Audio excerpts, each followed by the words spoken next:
Ok, ahora otra vez compartir. Bueno, van a tener que tener presente el concepto aquel de variables. Variables, no necesariamente la diferencia que hay entre unas y otras, sino que recordar que las variables son todas aquellas características que yo mida o cuente en cada uno de los individuos que pertenecen a la población con la que yo voy a trabajar.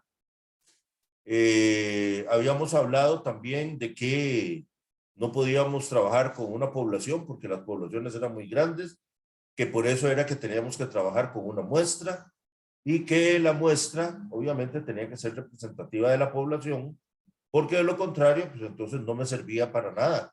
Tiene que ser representativa de la población porque tiene que proveerme a mí de la mayor cantidad de información que se pueda dentro de una pequeña porción con la que yo pueda trabajar, una pequeña porción de la población con la que se pueda trabajar. Bueno, vamos a poner en ejemplo vamos a usar muchos ejemplos que tienen que ver con naranjales.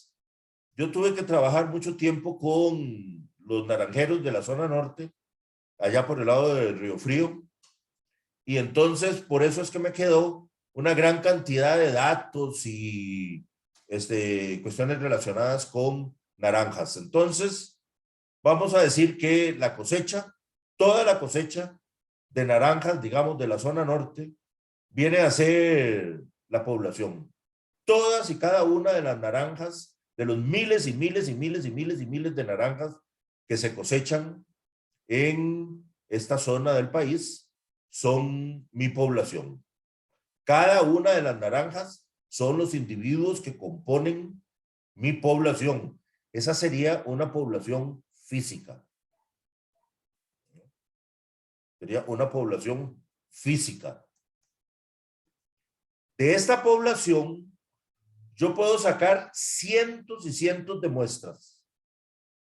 Cada muestra puede ser muy pequeña o puede ser muy grande, pero yo puedo sacar cantidades exorbitantes. Por ejemplo, de acuerdo con lo que se ve en esta foto, cada canasta podríamos decir que es una muestra de la población. Y yo puedo sacar tantas canastas como se puedan, cientos y cientos y cientos y cientos de canastas puedo sacar.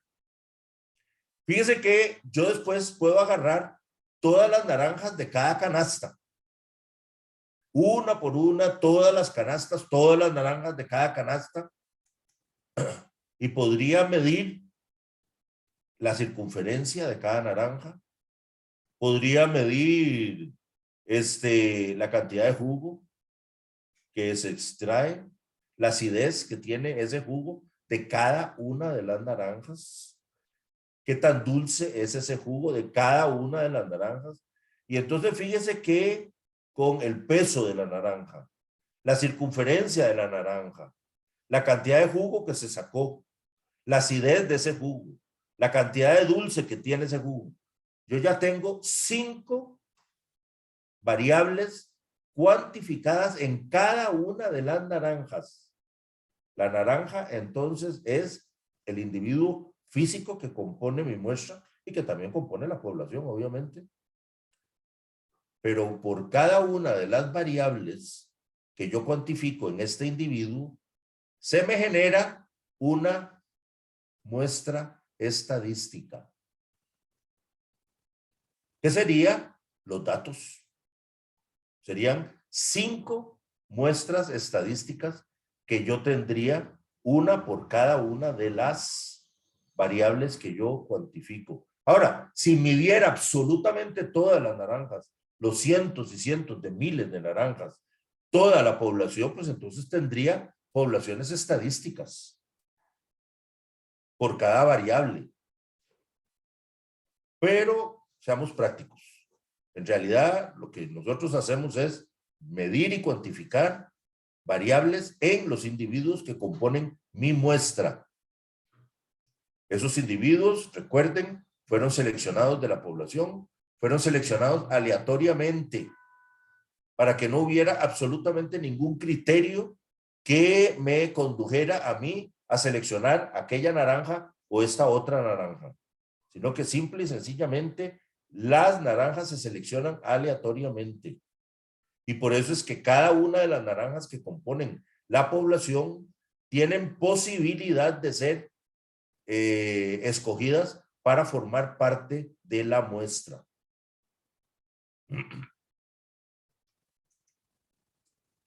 Aquí tenemos entonces los datos.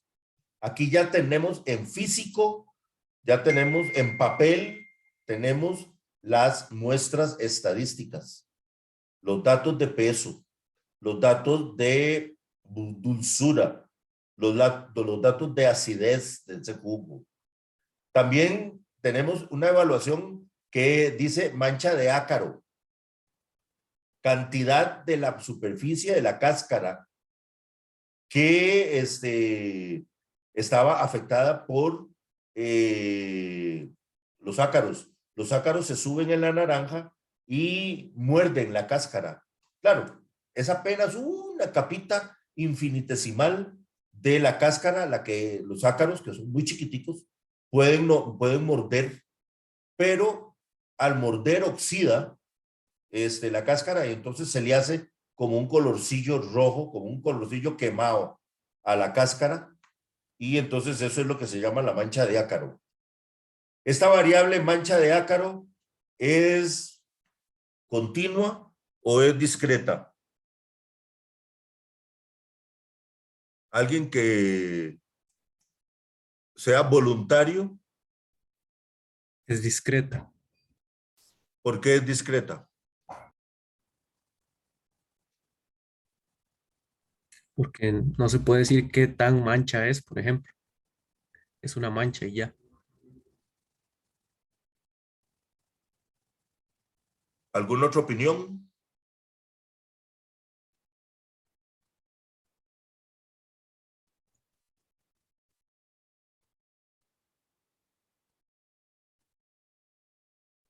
Don Isaac, tiene el micrófono cerrado. Tal vez, viendo, supongo que esa es como la medida de la mancha. Entonces, suponiendo que se está midiendo con una, con una regla, entonces uno tiene acceso a todos los datos totales y entonces yo diría que es continua. Sí,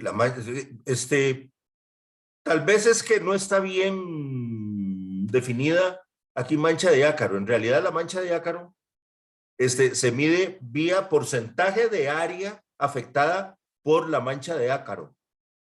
Don Luis Alberto. Sí, me fui ahí en esa parte. Sí.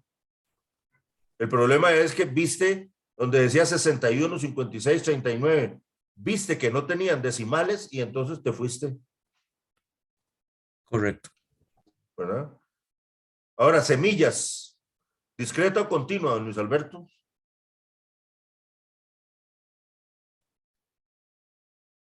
Discreta. ¿Por qué? Asumo que se está haciendo solamente un conteo. Sí, señor. Tiene usted todo el hocico embarrado de razón. Eso es, esos son, bueno, BRICS. ¿Es discreta o es continua?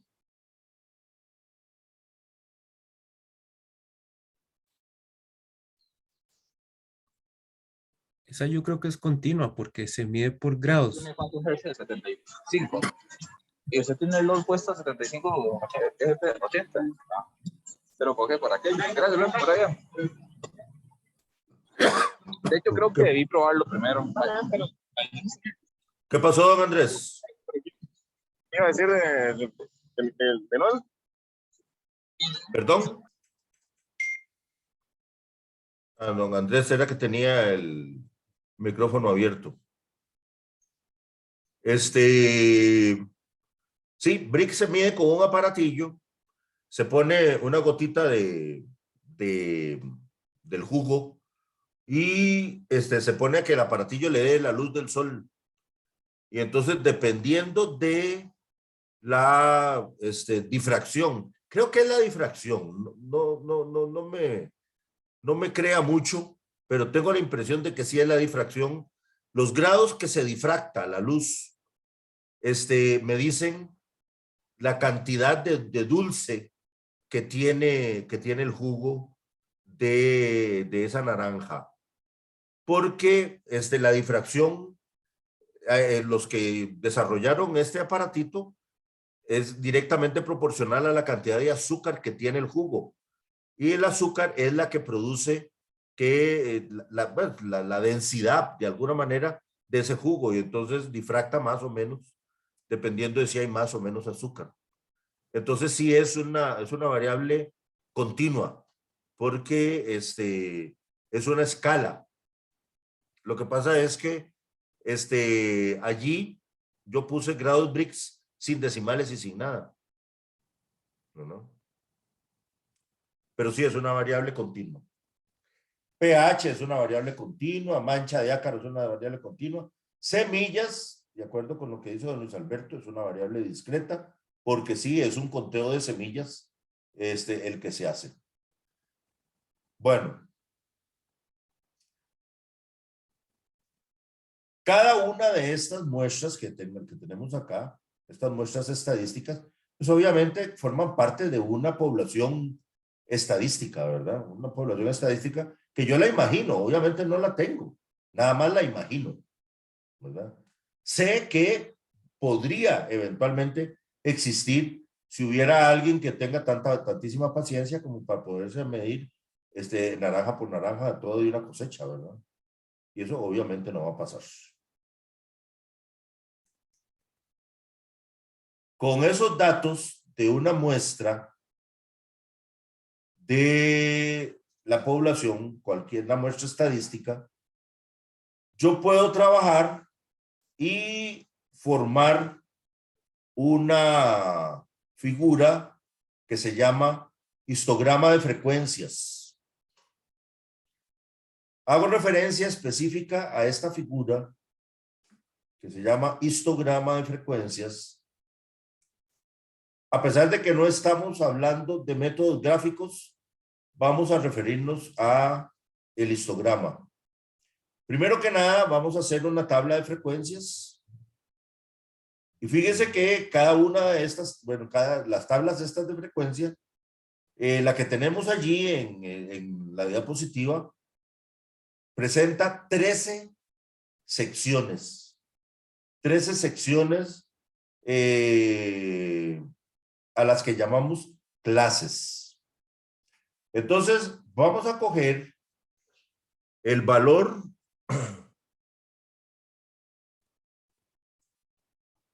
máximo. Vamos a coger el valor máximo y el valor mínimo.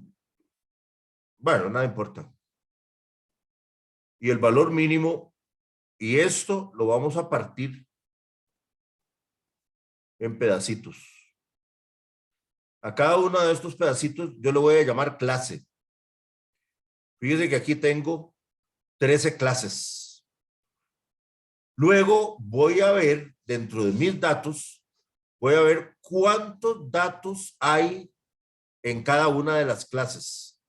Entonces fíjense que tengo en esta clase tengo 639, en esta otra clase tengo 1304, en esta otra clase tengo 1944, y ahí va subiendo hasta llegar acá, y luego empieza a bajar.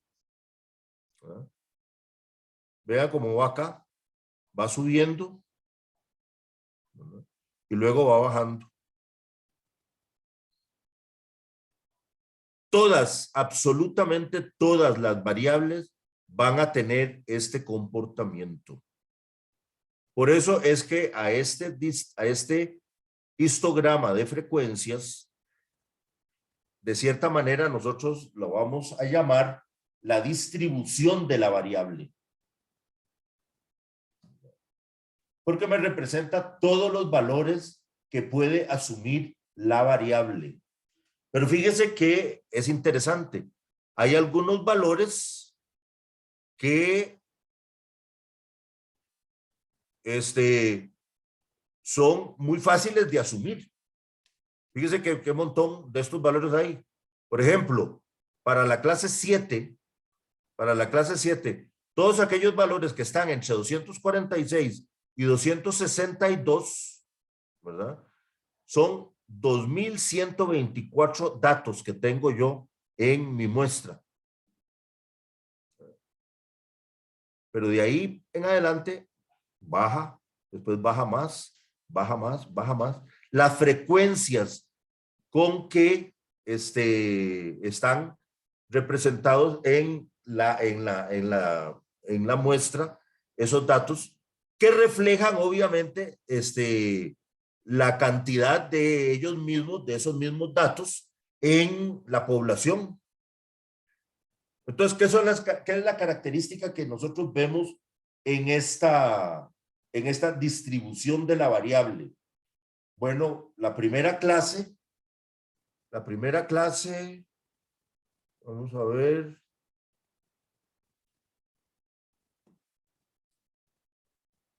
Es que me estorba esta cargadita para poder ver. Ok. Fíjese que en la primera clase tenemos naranjas que tenían entre 156 y 171 mililitros de jugo. O sea, muy poquito jugo. Las naranjas que pertenecen a la clase 7, 2124, tienen entre 246 y 262 mililitros de jugo. Y las clases que pertenecen, las naranjas, perdón, que pertenecen a la clase 9, tienen entre 337 y 353 mililitros de jugo. O sea, son las naranjas que tienen la mayor cantidad de jugo. Pero fíjense que solo hay 9. Eso quiere decir que las naranjas que tienen muy poquito jugo y las naranjas que tienen mucho jugo son muy escasas dentro de la población. Y por eso es que vemos esta forma tan particular a la que llamamos nosotros la distribución de la variable. La distribución de los posibles resultados que puede asumir una determinada variable. Ese sería el nombre larguísimo. En forma resumida, nosotros decimos, es la distribución de la variable. Fíjese que sobre el histograma, sobre la figura esta de barras, es una figura de barras, si yo pudiera dividir el recorrido, el ámbito, ¿verdad? De la diferencia esta entre el máximo y el mínimo, yo lo pudiera dividir en un infinito número de clases, pues probablemente lo que obtendríamos es una figura muy similar a la figura roja que está ahí encima del histograma de frecuencias. Y a esa figura roja le llamamos polígono de frecuencias. Y el polígono de frecuencias de alguna manera me recuerda a mí una cosa que ustedes conocen y la que ustedes han escuchado mencionar en un montón de partes. La famosa campana de Gauss. La forma de campana representa precisamente el comportamiento de todos los posibles valores que puede asumir una variable en una determinada población. Y entonces empiezan muy pequeñas frecuencias, aumenta hasta que llega a un máximo, disminuye hasta que llega otra vez a frecuencias muy bajas. La forma de campana. Todas, señores, todas las variables van a tener este tipo de comportamiento. La campana va a ser diferente. Obviamente va a tener diferentes formas, pero todos van a tener ese formato acampanado de la distribución de los posibles resultados que puede asumir una variable. Ahí lo tenemos un poquitico más claro. Tenemos el histograma y tenemos el polígono de frecuencias. Esta distribución de la variable va a tener un centro. Ese centro para nosotros es importante para poder ubicar la muestra en una línea de valores, en una escala de valores, ¿verdad? Que empieza en 0 y termina en más infinito.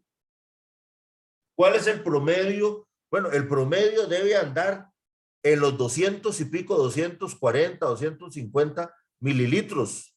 ¿Por qué? Porque resulta que el centro generalmente coincide con la clase de mayor frecuencia. Y la clase de mayor frecuencia es la número 7. Y la número 7 es la que va desde 246 hasta 262 mililitros.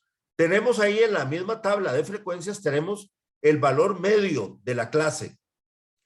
Y el centro de la clase número 7, es precisamente 254 mililitros.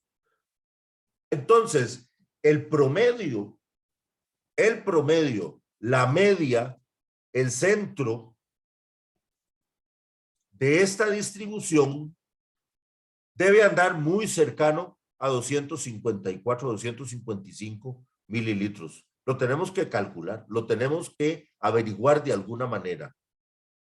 Otra cosa que es importante para nosotros es ver la amplitud que tiene la distribución. Como les decía, la forma de la campana va a variar mucho.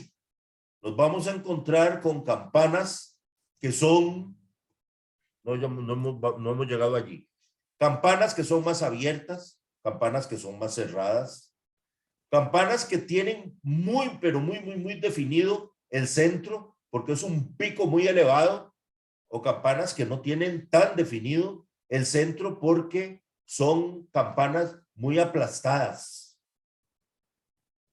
Hay otras campanas que no son tan simétricas como este ejemplo que estamos viendo en la diapositiva.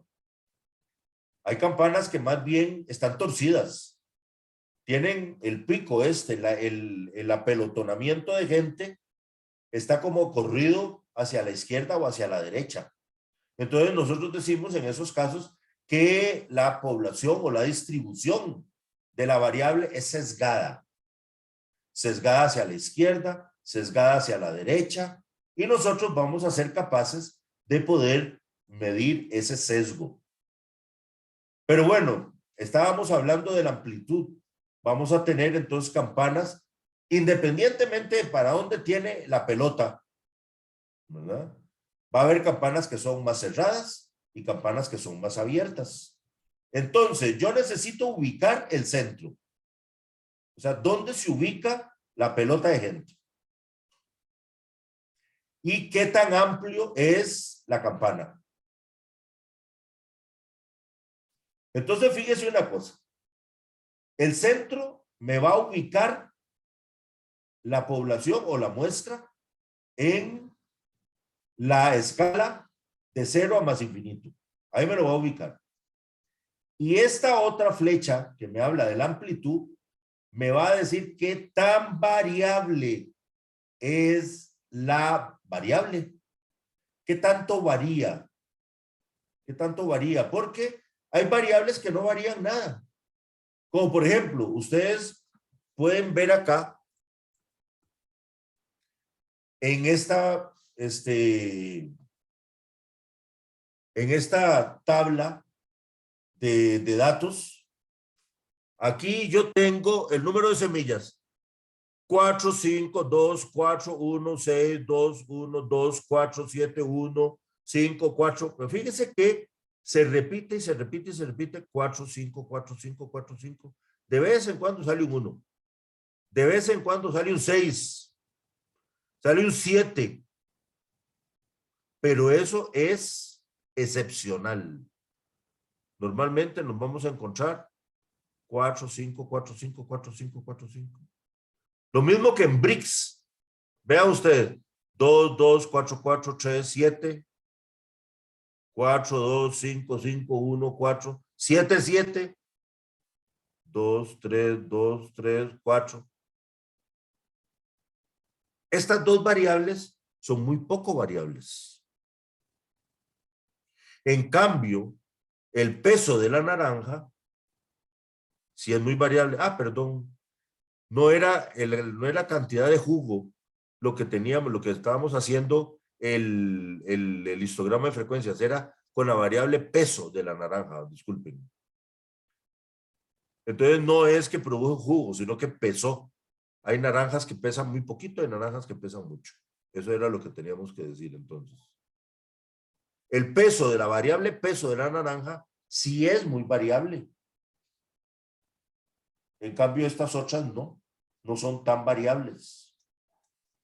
Entonces, por medio de alguna forma de medir esta flecha de abajo, entonces yo voy a poder medir la variabilidad de la variable. Además, voy a poder ubicar a dónde está el centro de la población o el centro de la muestra, ¿verdad? Cada una de las canastas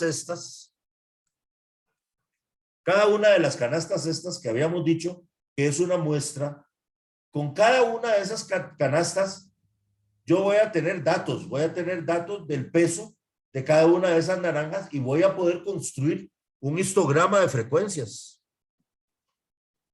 Un histograma igual a este. Pero se van a encontrar con una cosa interesante. Si lo pudieran hacer, se van a encontrar con una cosa que es interesante. Esta figura. Fíjese que aquí en rojo, en esta dirección, se van a encontrar ustedes, fíjense, una distribución. Esta es una distribución de la variable. Una distribución de las que hay poquitas. ¿Por qué? Porque resulta que presentó un promedio muy chiquitillo, levantó poca frecuencia en cada una de las clases y todo eso es una muestra bastante atípica. Luego empieza a crecer y crecer y crecer y crecer y crecer hasta que llega aquí al punto máximo en donde vamos a encontrar la distribución de una variable, ¿verdad? La distribución de esa misma variable, pero ya más parecida a la que nosotros observamos en el ejemplo ese que vimos anteriormente. Y luego va a empezar a bajar y va a empezar a repetir este mismo comportamiento. Entonces voy a tener aquí, por cada uno de los puntos, ¿verdad?, de esta escala, en este sentido, voy a tener yo un valor promedio de cada una de los cientos y cientos de miles de muestras que yo saqué de la población, ¿verdad?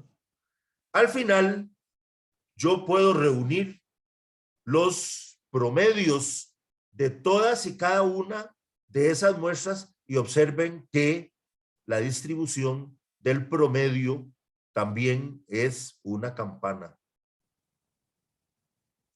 Fíjese que esa línea anaranjada reúne los puntos medios de cada una de todas las posibles muestras que yo pude haber sacado de esa población. Y entonces, con todo ese montón de promedios, yo voy a hacer un histograma de frecuencias.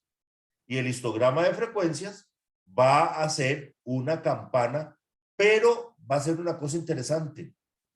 La campana esa siempre, no importa cuál haya sido la distribución de los datos de la muestra, siempre la distribución de los promedios va a ser una campana muy simétrica y muy decente, muy bien hecha, muy bonito. independientemente de la forma que hayan tenido las distribuciones estas, ¿verdad? Todas las distribuciones estas capturadas aquí en esta figura, todas estas distribuciones pueden haber tenido formas total y completamente diferentes. La reunión de todos los promedios siempre va a ser una campana perfecta simétrica. Siempre. Para todas las variables. Es una característica muy interesante que tiene el jueguito de estas cosas en estadística.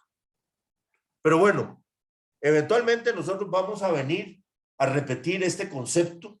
Espero que gráficamente sea más o menos claro el asuntito de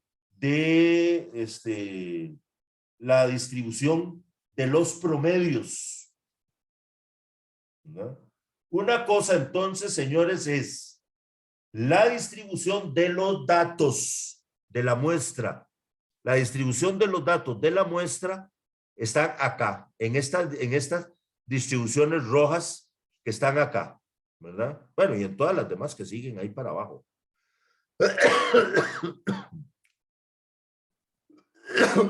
Una de todas, perdón, va a ser la muestra con la que yo voy a trabajar. Pero, aparte de eso, aparte de la distribución de los datos, el promedio que yo obtenga pertenece a una distribución también, que es esta anaranjada que está acá. Y entonces, por eso decimos que el promedio también es una variable aleatoria, porque presenta también el comportamiento de una campana de Gauss. Obviamente, nosotros nunca vamos a sacar cientos de miles de muestras, vamos a tener una. Nunca vamos a poder sacar una distribución de promedios para obtener la figurita anaranjada esa. Esta figura nosotros no la vamos a poder hacer excepto por simulación. Yo puedo poner perfectamente la computadora a simular datos y que genere miles y miles y miles y miles y miles y miles y miles y miles de datos y muestras y muestras y muestras y que calcule promedios y promedios y promedios. Y entonces, de esa manera fue que se construyó esta figura. Este es un gráfico hecho por computadora, producto de una simulación. Simple y sencillamente para que para nosotros fuera un poquito más claro la relación que existe entre la distribución de datos y la distribución imaginaria a la que pertenece el promedio que yo calcule en una muestra de datos. Yo no sé qué tan claro queda eso.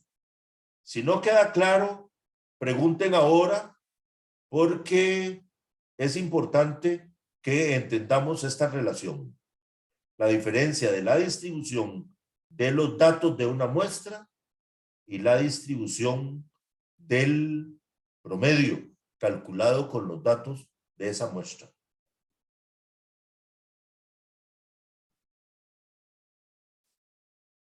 Vamos a poner las fotos. A ver si alguien levanta la mano.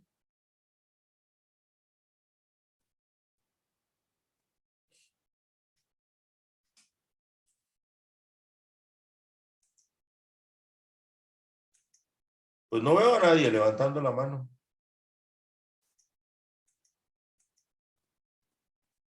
Me imagino que entendieron. Ojalá. Bueno. Profe, lo voy a interrumpir. Interrumpa, dígame, don Disculpe, Cristian. pero es que usted me está diciendo que me acaba de plantear la diferencia entre la distribución que es esta, que está en rojo, esa es la distribución de los datos normales, y la que es naranja, la distribución del promedio. Sí, con los datos usted construye una distribución, ¿verdad? Ujú. Los datos que usted saca de una muestra. De una canasta. Imagínese una canasta, ¿verdad? Con las naranjas que usted tiene en esa canasta, usted puede construir una distribución, ¿cierto? Exacto. Ok. Ahora, con los datos de esa canasta, usted puede calcular un promedio, ¿cierto? Sí, cierto. Ok. Ese promedio pertenece a una distribución imaginaria, que es la línea esa anaranjada que está ahí en la diapositiva. Bueno, amarilla o anaranjada, como usted la vea. Qué tan daltónico sea usted o qué tan daltónico sea yo. Ajá. ¿Ya? Fíjese que la línea anaranjada va tocando todas las distribuciones rojas, las va tocando precisamente en el punto del puro centro. ¿Las ve? Sí, sin importar qué tan definida esté. Exacto. Independientemente de la forma que tenga la muestra esa, la línea anaranjada las va tocando por el puro punto central. ¿Ya? Acuérdense que esto es imaginario, pero es importante diferenciarlo. Entonces, si yo termino la línea anaranjada, la línea amarilla esa, pues tengo otra distribución, ¿cierto o no? La amarilla, ok, la naranja, sí, otra distribución, otra Es una figura igual. distribución, una Sí, exacto. distribución. Ujú. Bueno, entonces, ¿compuesta por qué? Por el promedio. Los promedios. Todos los posibles promedios que pueden sacarse de todas las posibles muestras que se pueden tomar de una población. Acuérdense que esta figura es una simulación, ¿verdad? Profe, Profe, ay, Dígame. disculpe. ¿y qué relación tiene la línea amarilla con el centro, por ejemplo, del gráfico anterior, que El coincide con la parte gráfico, de mayor el, frecuencia? graf, el gráfico anterior, digamos que usted ve la flecha del cursor mío. Sí, Bueno, digamos que el histograma de frecuencias que hicimos antes es este que tenemos aquí, a donde está la flecha. ajá, Digamos que es ese. Puede ser cualquiera en realidad, pero digamos que es ese. Entonces, el promedio 254 sería este punto que está aquí.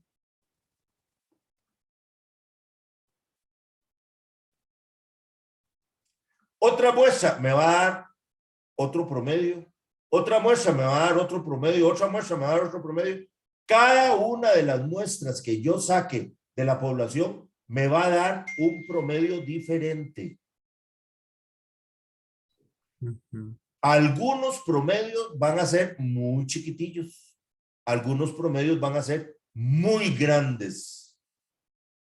La mayoría de los promedios van a andar cerquita del centro.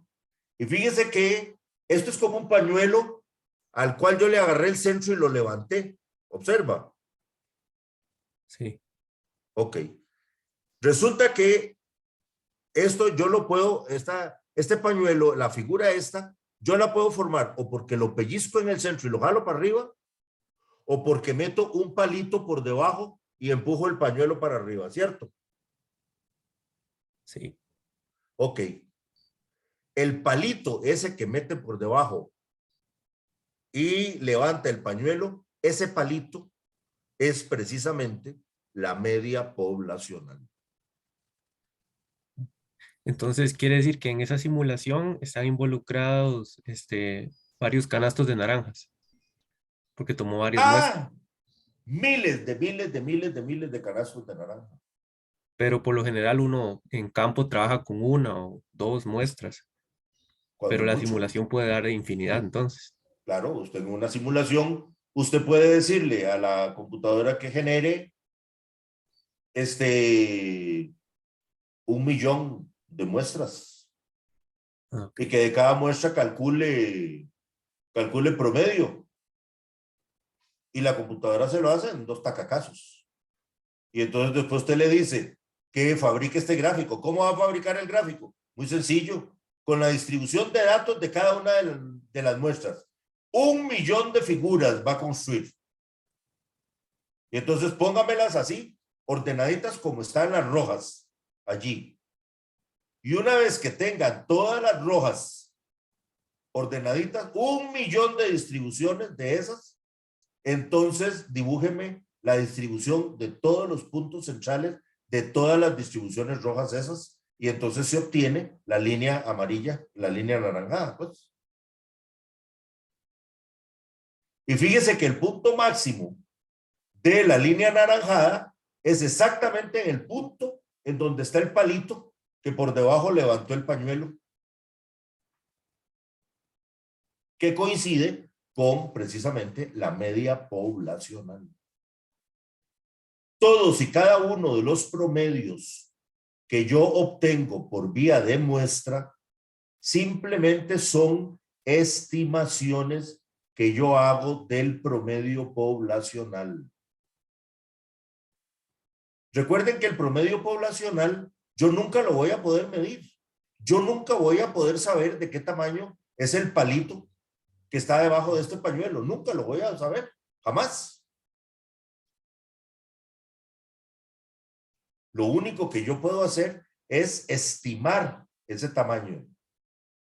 ¿Cómo lo estimo? Bueno, pues a través de calcular el promedio, el punto máximo de las distribuciones de las muestras. Entonces saco 1, 2, 3, 4 muestras y calculo el promedio de cada una de ellas, y entonces más o menos ya tengo una idea de más o menos cuánto puede ser ese promedio. Recuerde que en estadística yo no puedo medir los parámetros. El palito es un parámetro.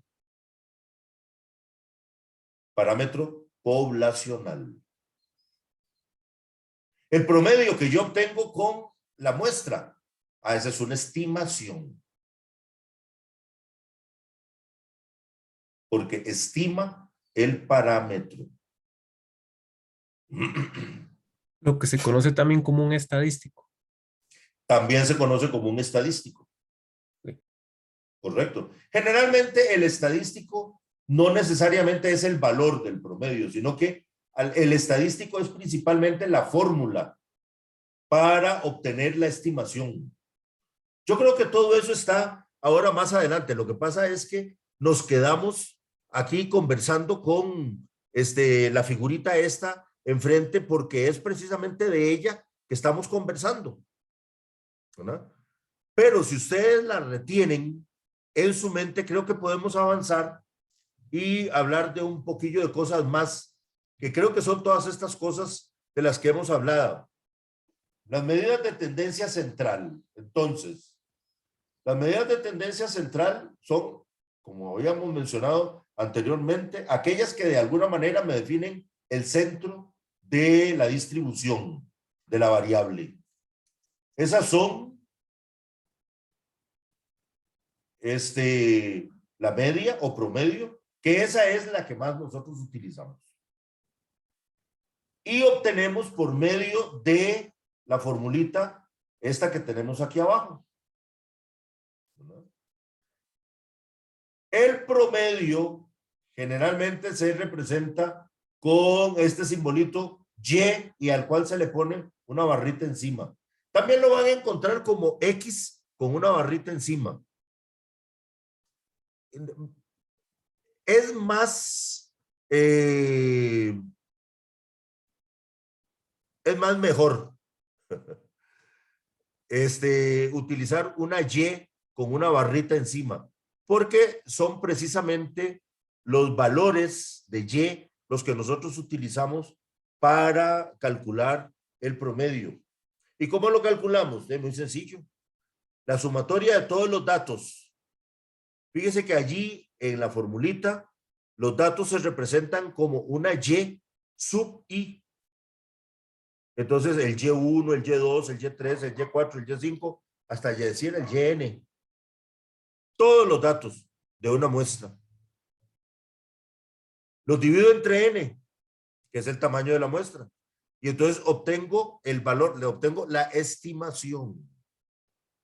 Y la fórmula esta, así como la vemos,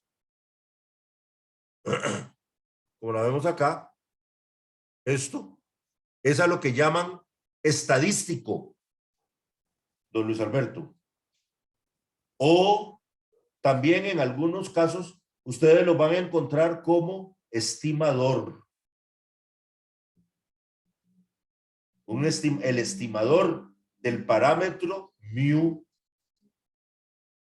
El tamaño del palito que levanta aquel pañuelo se representa con una letra griega, que es la letra griega mu.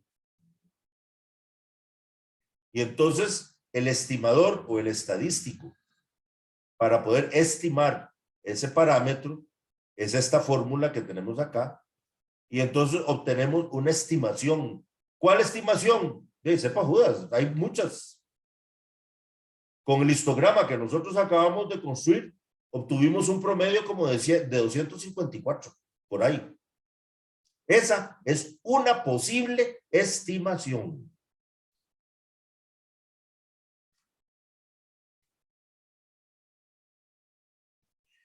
La media tiene un pequeñito problema. La media la afectan la presencia de valores extremos.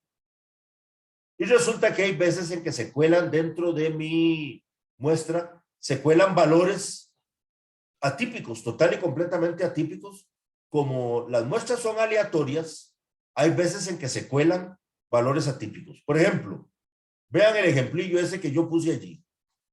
Por un lado tenemos 1, 2, 3, 4, 5, 6 datos, y con esos 6 datos obtenemos un promedio de 1,5. Pero ahora agregamos un dato. En vez de 6 tenemos 7. Solo que el séptimo dato es un dato totalmente atípico. 0,2. Todos los datos son 1, algo, 1, algo, 1, algo. Y este viene y es 0,2. Fíjense cómo altera el valor de la media. Pasó de 1,5, pasó a 1,3143. Bajó el valor de la media única y exclusivamente por el hecho de que tenemos la presencia de un valor atípico en la muestra. Entonces, vamos a tener que vivir con ese problemita, porque la media es el estimador que más utilizamos nosotros en estadística.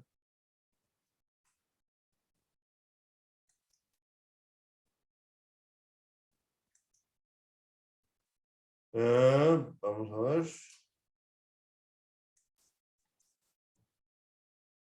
La mediana. La mediana es otra forma de poder medir el centro de una población. Solo que la mediana es más que nada, es un valor de posición. La mediana, fíjense en el ejemplillo este que está acá, tenemos 1, 2, 3, 4, 2, 4, 6, 8, 10, 12, 14, 16, 17. Tenemos, vamos a ver. 2, 4, 6, 8, 10, 12, 14. No puede ser.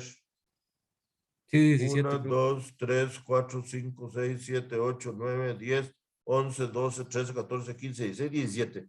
Tenemos 17 valores.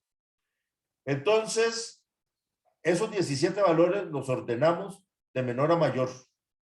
Primero que nada, hay que ordenarlos. La mediana se define como el centro de la distribución. Entonces, en los datos ordenados, contamos 8 datos y tenemos 16. Y a mano derecha del 16 tenemos otros 8 datos. Es exactamente el puro centro de la distribución.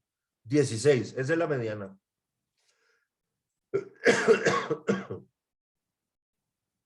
con los datos impares, cuando los datos son impares, los datos de la muestra son impares, la mediana es el valor que se encuentra en el puro centro, ¿verdad? Cuando los datos son pares, resulta que no vamos a tener un número en el puro centro, sino que vamos a tener dos, como es en el caso de este otro ejemplo. Tenemos los datos ordenados desde 1,3 hasta 2,1. Y fíjese que los dos valores del centro son 1,6 y 1,7. Entonces, para poder calcular la mediana, tengo que sumar 1,6 más 1,7, dividir entre 2, y entonces decimos que la mediana es 1,65. La mediana tiene la particularidad de que no le afectan la presencia de los valores extremos. Ella se va a ubicar en el puro centro. Fíjese que para mí de nada me sirve saber que el extremo superior es 20 y el extremo inferior es 12 para poder calcular la mediana. La mediana siempre va a ser 16. No me importa el tamaño que tengan los valores extremos. La mediana va a ser el centro y murió. Sea porque es un valor central o sea porque es la mitad de dos valores, de la suma de dos valores centrales. Siempre la mediana va a ser el centro y no me importa los valores extremos que presente esta muestra. Eso es diferente al valor de la media. Y eso es precisamente lo que nosotros utilizamos para medir una cosa que se llama el sesgo. Como la mediana no se va a mover por valores extremos, entonces sacamos la diferencia que hay entre media y mediana. Nosotros sabemos que la media sí se va a mover, pero la mediana no. Entonces la diferencia que hay entre ellas dos, eso le vamos a llamar sesgo. Cuando la distribución de la variable es perfectamente simétrica, la mediana y la media son idénticas. Todo es que la distribución empiece a perder su simetría porque se empieza a estirar una cola hacia la derecha o una cola hacia la izquierda. Y entonces, hacia allá, hacia donde se estire la cola, allá va a ir la media caminando.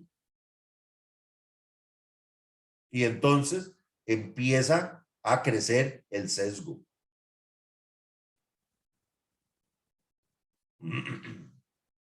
Es importante entonces, eventualmente, conocer media y mediana, precisamente para conocer sesgo. Si el sesgo es muy grande, entonces nosotros sabemos que la campana es imperfecta, ¿verdad? La campana simple y sencillamente, la jupota esa, la pelota, la joroba, va a estar tirada para un lado o tirada para el otro. Si hay sesgo, la joroba está tirada para un lado.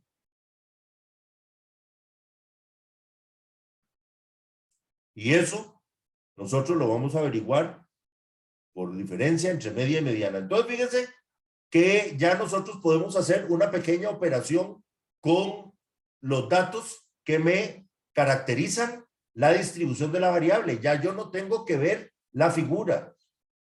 Simple y sencillamente calculo la media y calculo la mediana, saco la diferencia entre las dos y ya yo me puedo perfectamente hacer una idea de cómo es la distribución. La moda. Bueno, la moda es otra cosa, otra forma de medir el centro de la distribución, solo que no se usa para nada. La moda simple y sencillamente se define como el dato más frecuente. Entonces ordenamos los datos de menor a mayor también y aquel dato que se presente con mayor frecuencia, como es en este caso el 1,6, que hay 1, 2, 3, 4 datos, 1,6, pues entonces esa va a ser la moda. No nos sirve de nada. La menciono porque existe, pero no nos va a servir de gran cosa.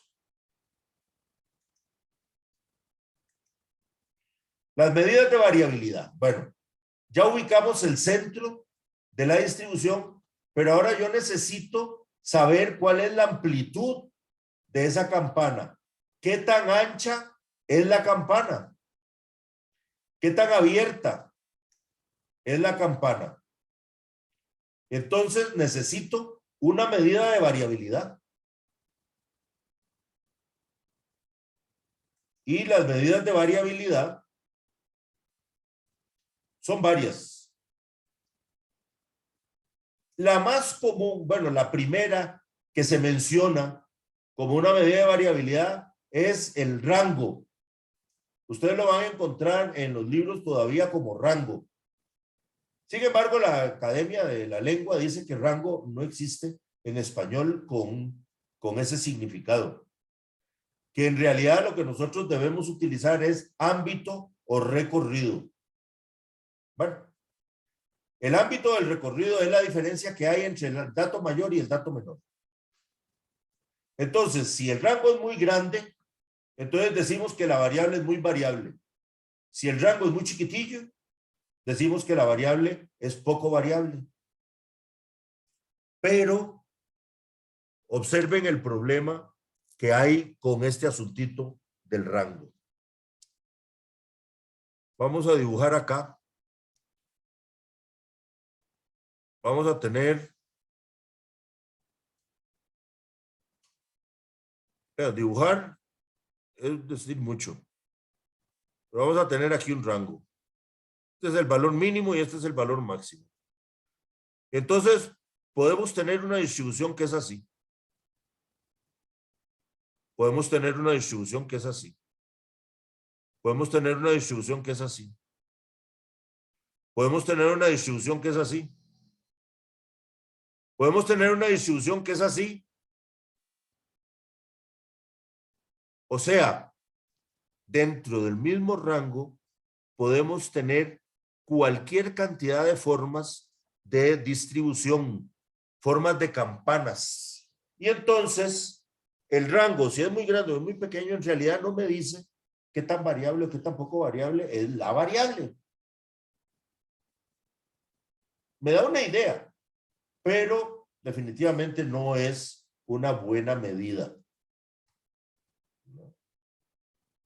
Vamos a borrar esto porque si no va a seguir el dibujito ese ahí a lo largo de todo el... ¿Ve? ¿Qué pasó? ¿Por qué no lo borra?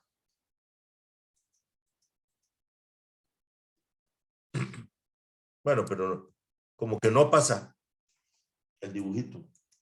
Bueno.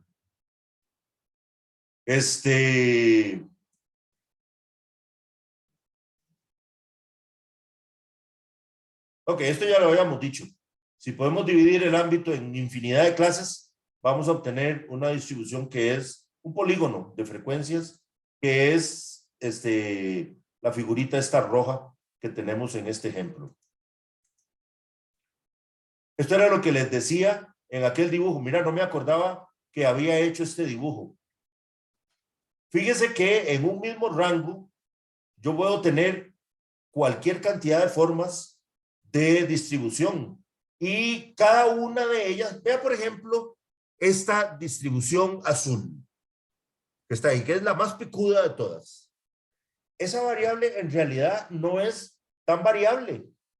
Fíjese que la mayor cantidad de valores está amontonados en el centro.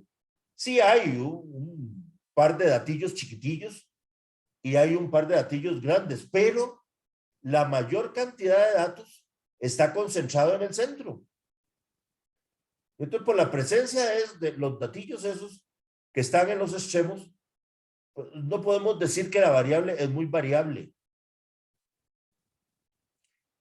La distribución amarilla, esa está totalmente aplastada. Fíjese que es totalmente aplastada. Esa sí que definitivamente es variable. Porque tiene datos de todo lado. Y no hay una concentración definitiva. No hay un núcleo de concentración en donde se amontone la mayor cantidad de gente. Sí levanta un poco al centro, pero no es definida. No es perfectamente definida esa distribución. Más bien yo diría que esa es una mala muestra. Están las sesgadas, ¿verdad? Como la verde, que ya sea que esté sesgada hacia la izquierda o sesgada hacia la derecha, ¿verdad? Y tampoco me dice nada de ese sesgo, el rango. Entonces, vamos a tener que buscar otra medida de variabilidad que me represente de mejor manera la variabilidad de la variable. Y entonces surge esta medida.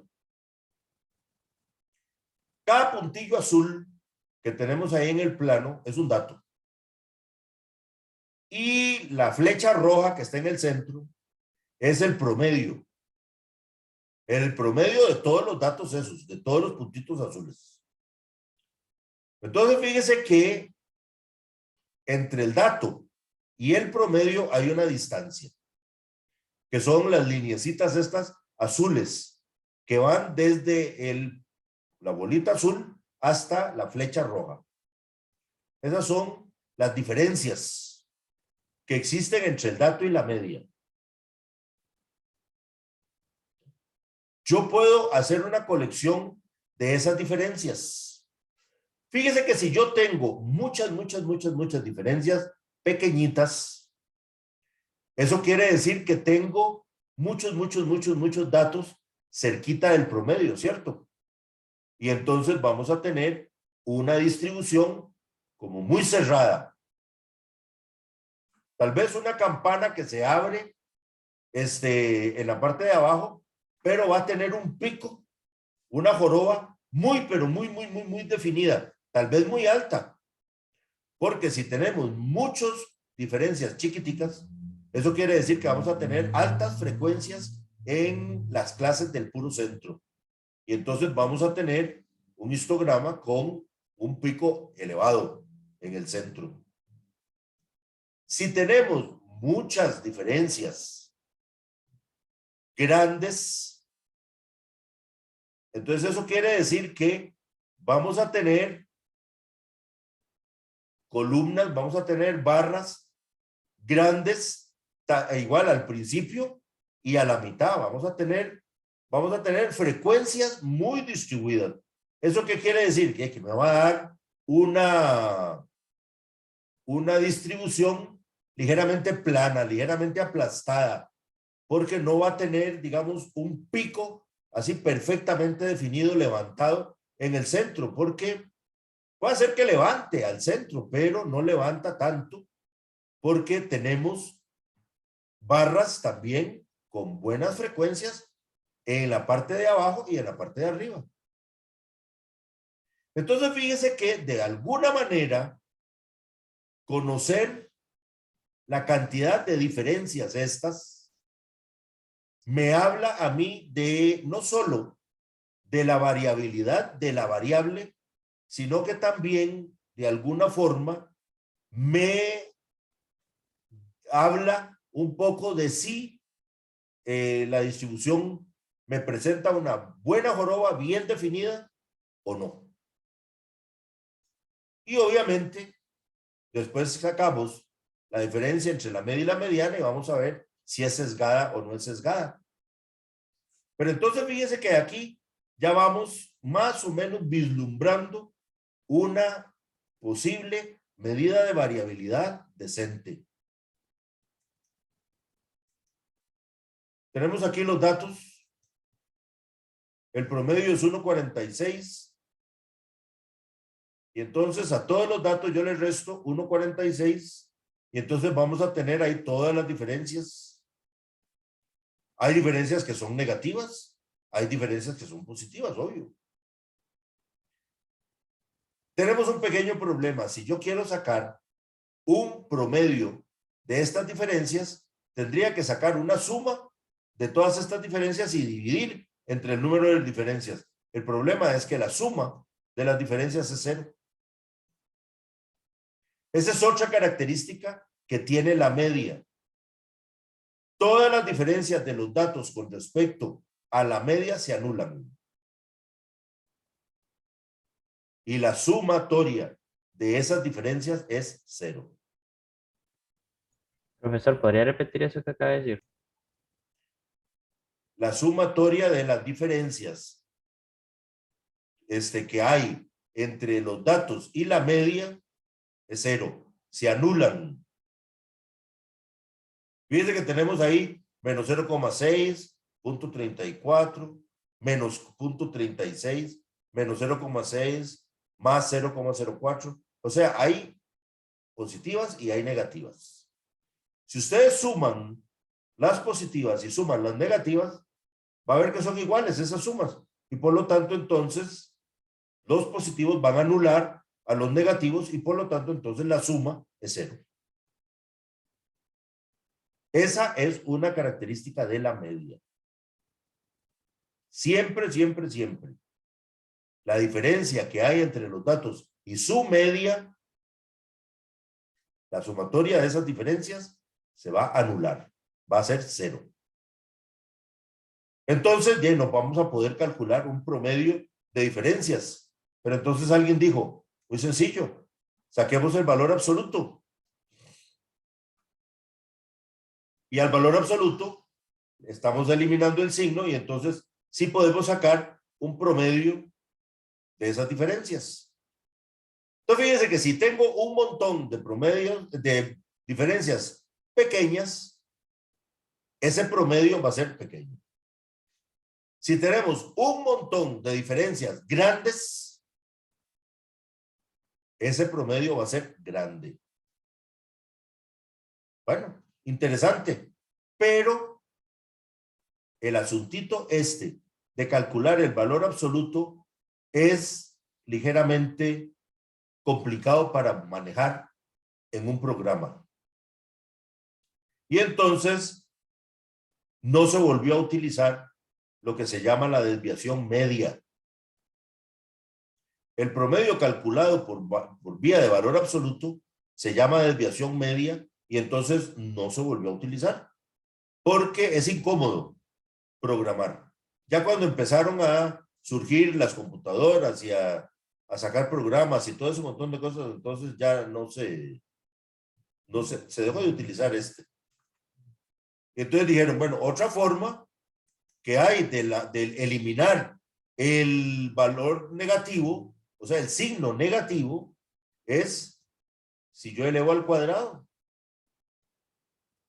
Menos 0,06 al cuadrado es igual a 0,0036. Fíjese que ahí, independientemente de si la diferencia es positiva o es negativa, el cuadrado siempre va a ser positivo. Entonces, la sumatoria de las diferencias elevadas al cuadrado, ese sí ya lo puedo sacar yo. La sumatoria de las diferencias elevadas al cuadrado. Entonces, fíjense que aquí ya tengo otro estimador, otro estadístico.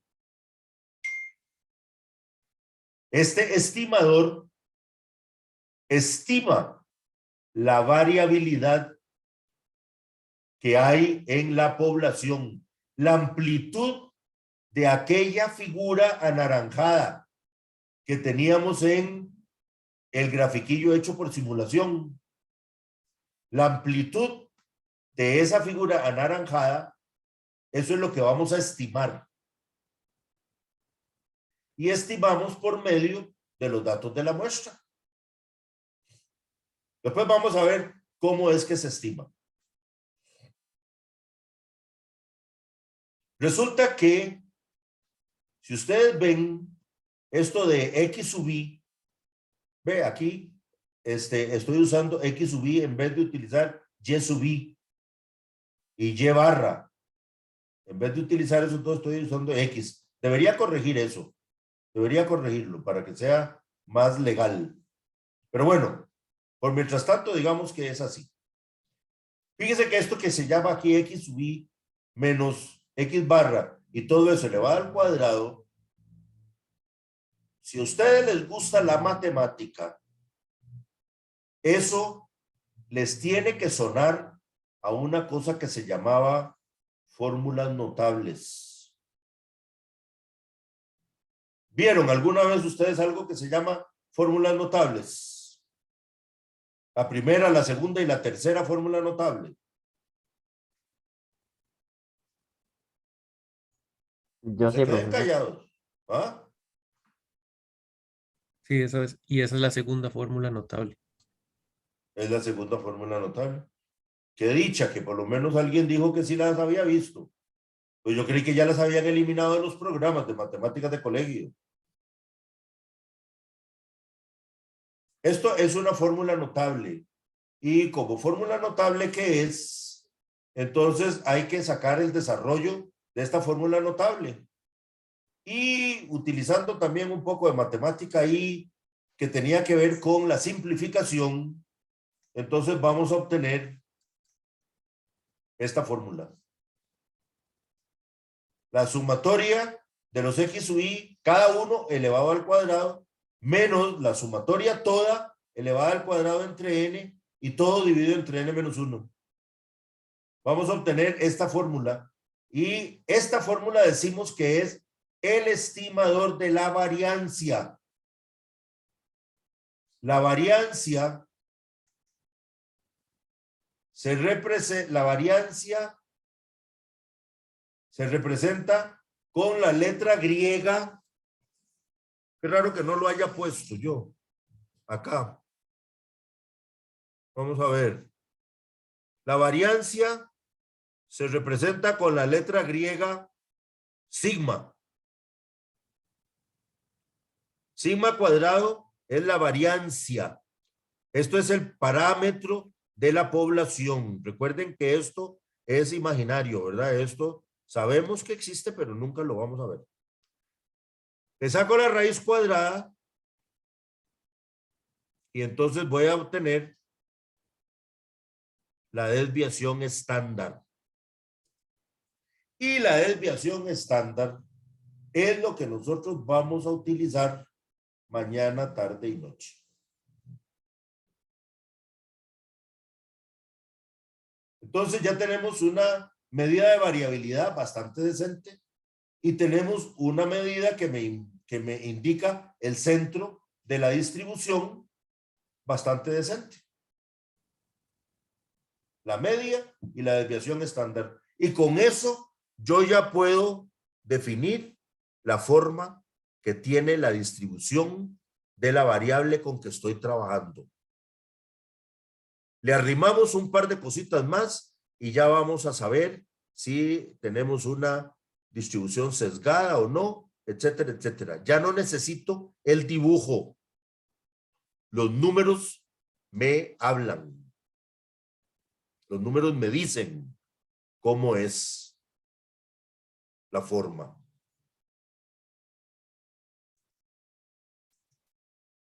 A esto que vamos a mencionar acá le llaman regla empírica. Y funciona más o menos para todas las distribuciones de todas las variables. Si al promedio o la media yo le sumo y le resto una vez la desviación estándar, entonces cubre el 68% del área que está debajo del polígono de frecuencias. 68%. Queda por fuera el 32%, ¿verdad? 15 y resto por ciento para acá y 15 y resto por ciento para el otro lado. Profe, ¿cómo se llama esa operación? A esto le llaman regla empírica, pero a todo lo que vamos a mencionar ahora. Ok. ¿Verdad? Estamos hablando aquí apenas de sumar y restar una vez la desviación estándar, ¿verdad? Si yo le sumo y le resto al promedio 2 veces la desviación estándar, entonces voy a cubrir el 95% del área bajo la curva. Ya todo esto va a ser el 95% del área que está bajo la curva. Claro, aquí ya me quedó un 5% por fuera, 2,5 y 2,5% del área por fuera. Y si yo le sumo y le resto 3 veces la desviación estándar a la media, entonces voy a cubrir un 99% del área que está bajo la curva. Me queda un 1% por fuera, medio de este lado y medio de este otro lado. Con esto, señores, la regla empírica, vamos a construir posteriormente algo que se llama intervalos de frecuencia. Por lo tanto, es importante que ustedes se acuerden de esta regla empírica. Generalmente vamos a trabajar con la media más o menos 2 veces la desviación estándar. Siempre. Nunca vamos a trabajar con una desviación estándar y difícilmente trabajemos con 3 desviaciones estándar. Hay algunas disciplinas en donde sí se trabaja con 3 desviaciones estándar. En salud, por ejemplo, en farmacia, cuando están hablando de vacunas y todo este montón de cosas, ahí ellos trabajan con más o menos 3 desviaciones estándar. Pero nosotros no. En agricultura, en realidad es suficiente más o menos 2 desviaciones estándar.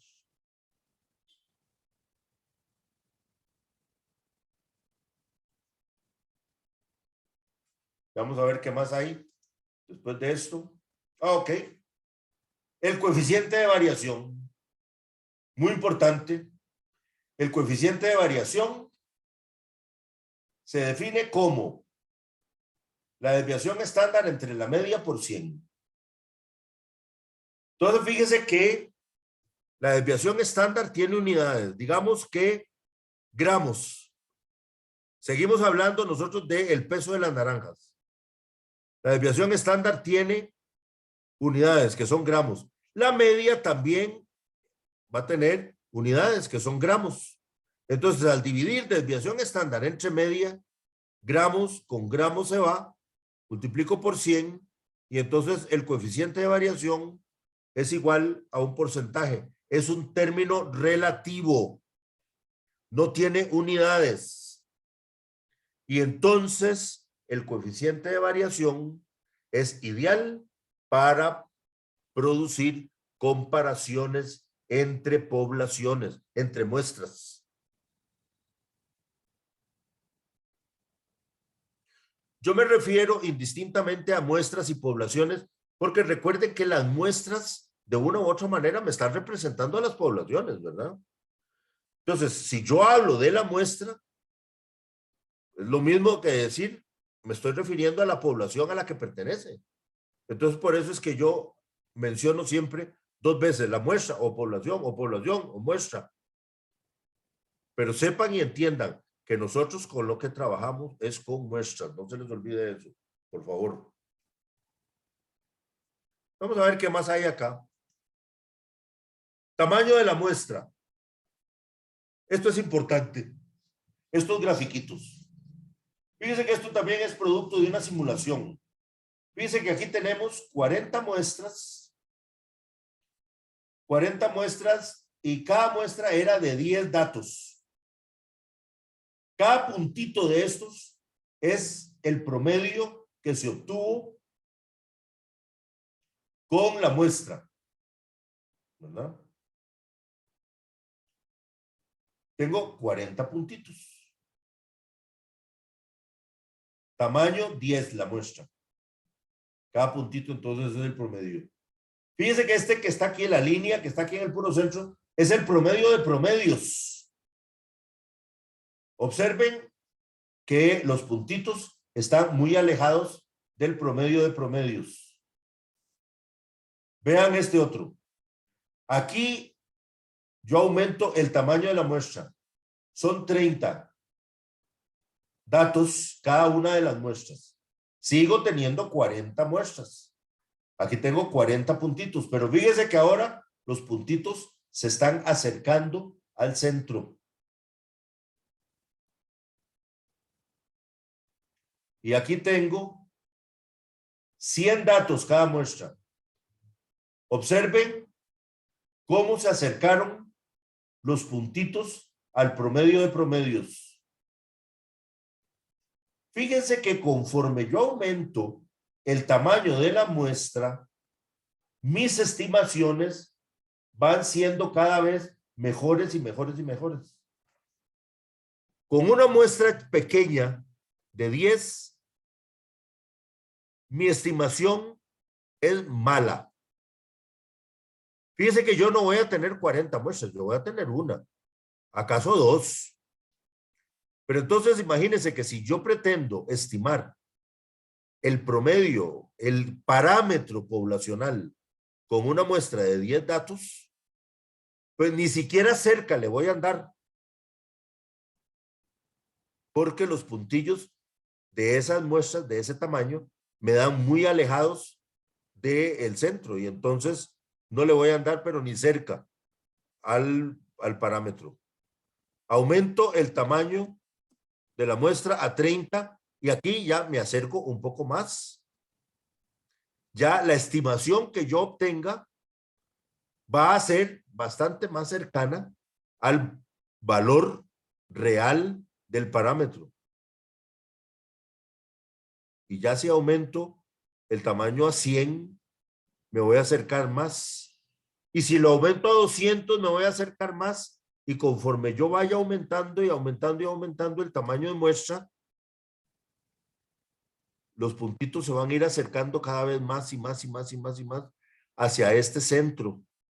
Hasta que llegue el punto en que voy a tener muestras tan inmensamente grandes que todos los puntillos van a estar casi que encima de la línea esa del puro centro. Pero ¿qué es lo que sucede?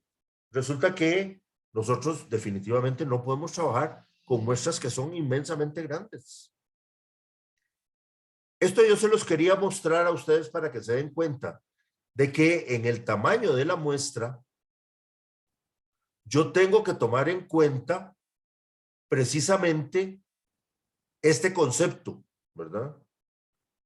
Conforme la muestra se haga más grande, mi estimación va a estar más cercana del parámetro verdadero. Pero no puedo tener una muestra tan y tan grande, ¿verdad? Que sea casi que perfecta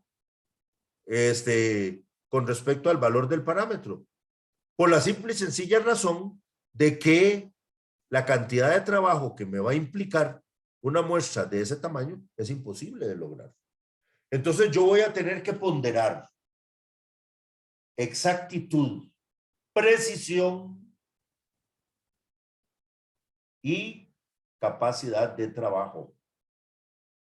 Y entre esos dos extremos es que la estadística tiene que jugar. Y ahí es donde jugamos siempre, siempre, siempre, siempre. Entre esos dos conceptos es que siempre tenemos que ponderar la estadística que nosotros hacemos. No podemos utilizar muestras tan pobres que la precisión es un asco, ni podemos utilizar muestras tan, pero tan grandes en donde la precisión es perfecta, pero la capacidad de trabajo es nula.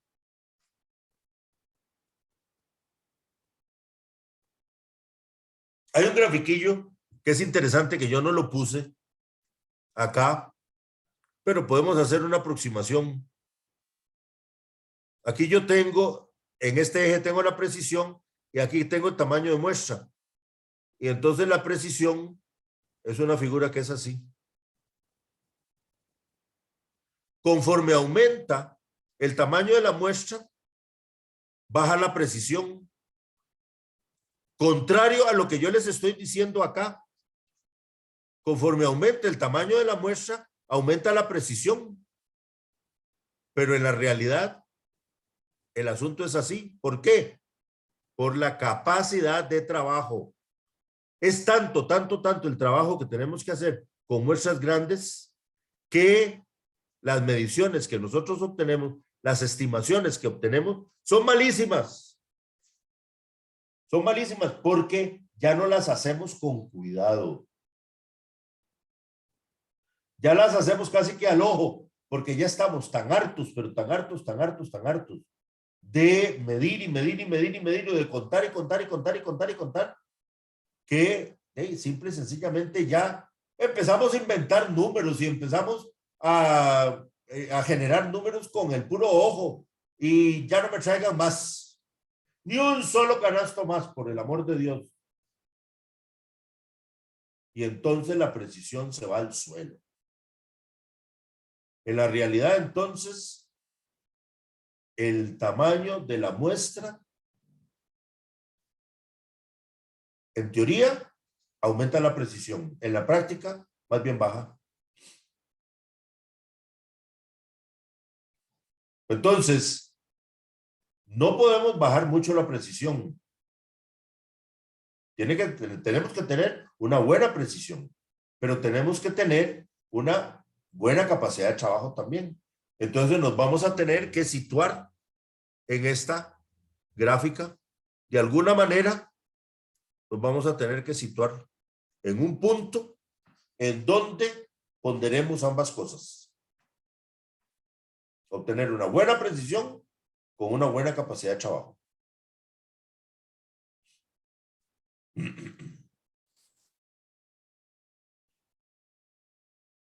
Este asunto de los percentiles es un concepto muy rápido. Ya para terminar la clase de hoy, los percentiles y los cuartiles son la misma cosa. Los cuartiles son unos percentiles particulares. Los percentiles simple y sencillamente son valores que dividen los datos ordenados de menor a mayor en sectores. Si nosotros decimos que la mediana se sitúa en el puro centro de la distribución de los datos ordenados, ¿verdad? Entonces vamos a tener, a la derecha vamos a tener el 50% de los datos, y a la derecha vamos a tener el otro 50% de los datos. Entonces, la mediana es el percentil 50. Y le llaman el cuartil 2. Tenemos otro dato que se llama el cuartil 1, que divide la cantidad de datos ordenados en 25% a la izquierda, 75% a la derecha. Ese sería el percentil 25 o el cuartil 1. Hay 3 cuartiles: el cuartil 1, el cuartil 2, que es la mediana, y el cuartil 3, que es el percentil 75. Entonces, entendámonos, el percentil es un valor que divide la distribución de los datos en sectores que son un valor, digamos, de la cantidad de datos que hay. Que el 20% a la izquierda, el 80% hacia la derecha. Ese sería el percentil 80, el percentil 20. Siempre lo que queda aquí a la izquierda del percentil es lo que va a definir el percentil. Percentil 25, a la izquierda va a estar el 25%, a la derecha el 75%. Percentil 80, el 80% a la izquierda, 20% a la derecha. Percentil 90, 90% a la izquierda, 10% a la derecha. Y esos son los percentiles. Los percentiles los calcula la computadora. Yo ni me tengo que preocupar en cómo demonios se calculan los percentiles. Los podemos calcular. Yo puedo tener este orden aquí de datos: 3, 5, 5, 8, 12, 15, 21, 23, 25, 26, 29, 35. Y entonces pregunto, ¿cuál es el percentil 25? Bueno, entonces tengo 12 datos en total. Por 25 entre 100 me da 3. Esto quiere decir que es el tercer dato. El tercer dato. Y el tercer dato es 1, 2, 3. Es el 5. 5 y 8. Está aquí entre 5 y 8. Es que yo no sé cuántos datos son los que hay acá. 12 por 25 entre 100 me da 3. Vamos a ver qué es lo que dice aquí. Resulta un entero. Por tanto, el percentil 25 corresponde al promedio de las observaciones en las posiciones 3 y 4. Es decir, 5 y 8. Entre 2, 6,5. ¿Por qué? 1, 2, 3, 4, 5, 6, 7, 8, 9, 10, 11, 12. Y si esto es un entero, debería ser el tercero. Y el tercer dato es 5. Esto yo lo voy a revisar. Debe estar malo. 12 por 60, el percentil 60. 12 por 60 entre 100. 7.2. Fíjese que es el séptimo punto 2 dato. Entonces, es algún dato que está entre el séptimo y el octavo. Algún dato que está entre el séptimo dato y el octavo dato. El séptimo dato es 1, 2, 3, 4, 5, 6, 7, 21 y el octavo es 23. Entre 21 y 23 tiene que estar el percentil 60. Punto 2 dice que tiene que estar aquí entre estos dos el punto 2. Y entonces empezamos a esculcar allí y encontramos el punto 2 y decimos cuál es el percentil. No me voy a preocupar yo por calcularlo a pie ni nada por el estilo, porque a la computadora yo le digo, deme el percentil y ella me lo da automáticamente. No nos vamos a tener que preocupar de eso nosotros. ¿Para qué me sirven los percentiles? Bueno, los percentiles me sirven para, esto se construyó con estos datos. Estos datos, no me acuerdo qué son estos datos. Creo que estos datos son peso de naranjas.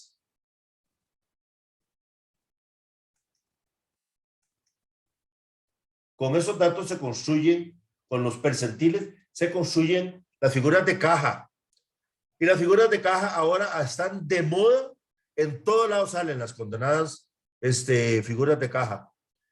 Fíjese que en la figura de caja se construye con el valor máximo y con el valor mínimo. Esto me define el tamaño de los bigotes, lo que se llaman los bigotes.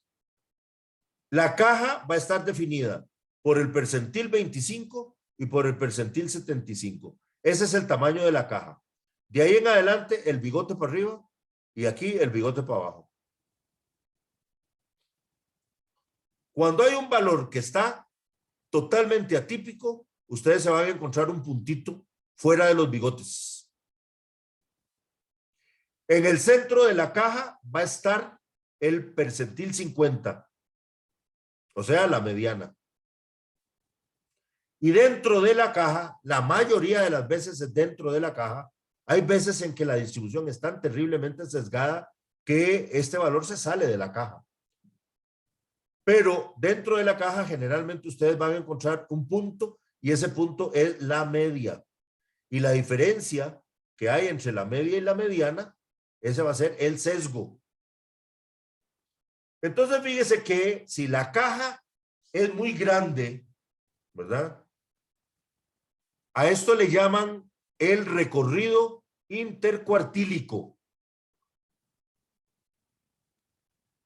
A esto le llaman el recorrido intercuartílico. Si el recorrido intercuartílico es muy grande, eso quiere decir que los cuartiles están muy alejados entre ellos. Eso quiere decir que tenemos una población muy variable. La caja entonces es muy grande.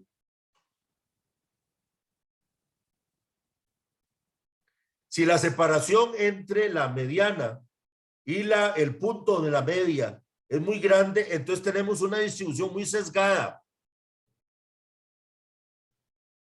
Y si los bigotes son muy largos, eso quiere decir que tenemos valores extremos muy grandes.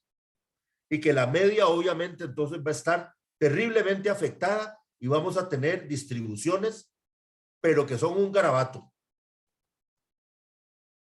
Nos las vamos a encontrar, nos las vamos a encontrar. Desde ese punto de vista, la figurita esta de caja es bastante útil porque me representa un resumen de todo.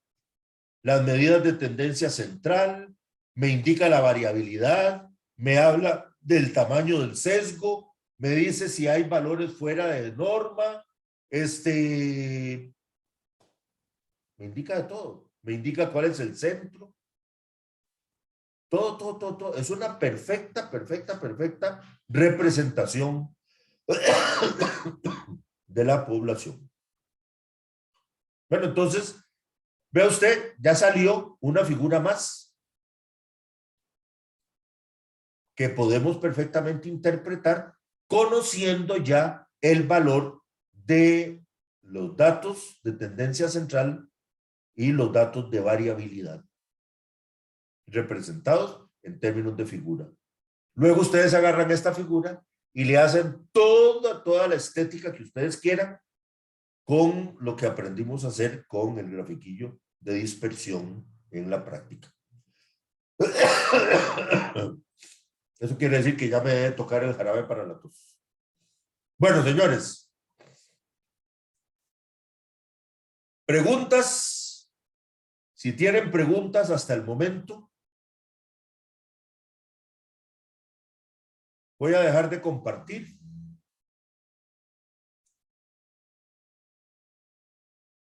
A ver. Veamos a ver si alguien me levanta la mano.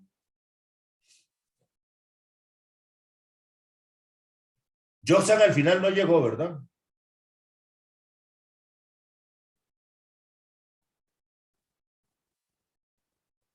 No, porque no sonó. Hubiera sonado. Sí, aquí estoy. Bueno. Señores, nos vemos la semana entrante y vamos a hacer histogramas, vamos a hacer tablas de frecuencia, vamos a hacer resúmenes de estadísticas, resumen de estimaciones de estadística, desviación estándar, vamos a calcular percentiles, toda esa cosa, tarea. Yo les voy a dar a ustedes un set de datos y con ese set de datos ustedes van a tener que calcular un poco de cosas igual y entonces yo les voy a preguntar después en un formulario por esos valores y entonces esa es la tarea que vamos a tener que hacer la semana entrante, la tarea número 1 que vamos a hacer en este curso de verano. Por el momento, ojalá que hayan comprendido bien el concepto un poquito más abstracto de lo que vimos hoy, que es la diferencia entre la distribución de datos y la distribución a la que pertenece el estimador, o sea, el promedio. Son dos cosas diferentes, recuerden. Hay una que yo puedo ver porque la calculo con mis datos y hay otra que me la tengo que soñar porque no la voy a poder calcular nunca. Yo sé que existe y el promedio mío pertenece a esa distribución, pero no la voy a poder ver nunca en real, a menos de que hagamos simulaciones, ¿verdad? Bueno.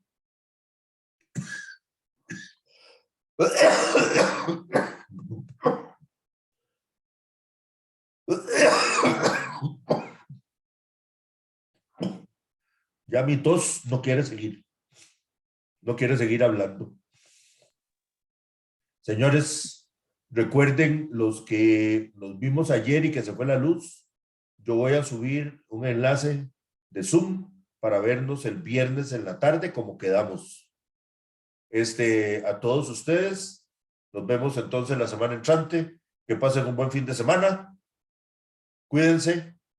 No hagan loco porque la pandemia es capaz que nos mandan a encerrar otra vez. Así que cuídense. y que pasen buena noche. Profe, ¿se puede quedar un toquecito al final? A ver, dígame. Es que yo no pude asistir a la clase del grupo de los lunes y Ajá. entonces me gustaría ver si me puedo conectar el viernes, a ver si hicieron como la misma práctica. Es la Para misma no per- práctica. Ah, Es bueno, exactamente la misma. Lo que pasa es que el grupo todo está dividido en 3 grupos de práctica. Uno que es el lunes, otro es el martes y otro es el jueves. ¿Ves? Entonces, dame para ver. A los del martes se nos fue la luz todo el rato. A los del martes se les fue la luz y entonces quedamos que nos íbamos a encontrar viernes a las 4 de la tarde. Sí, profe, es que yo soy del grupo de lunes, pero no pude ir, entonces es para ver si puedo unirme el viernes con ustedes también. Sin ningún Con los- problema. Ah, ok. Sin ningún Gracias, problema, profe. sin ningún problema. Es más, si hubiera campo, te podés ir ¿cuándo es? Mañana jueves, que tienen, no, mañana jueves no tienen, mañana jueves hay práctica. Creo que uno de los grupos tiene práctica. Hay un Sí, grupo que tiene práctica. que si mañana haya práctica. Sí hay práctica, ¿verdad? Sí, claro. Si hay un grupo para el jueves, hay práctica. Bueno, señores, entonces nos vemos. Los que van para práctica mañana, nos vemos mañana, y si no, el resto nos vemos la semana entrante. Hasta luego, entonces. Gracias, profe. Bueno, Gracias, profe. Hasta luego. Buena Gracias, tarde. profe. Hasta luego, hasta profesor. luego. Bueno, exacto.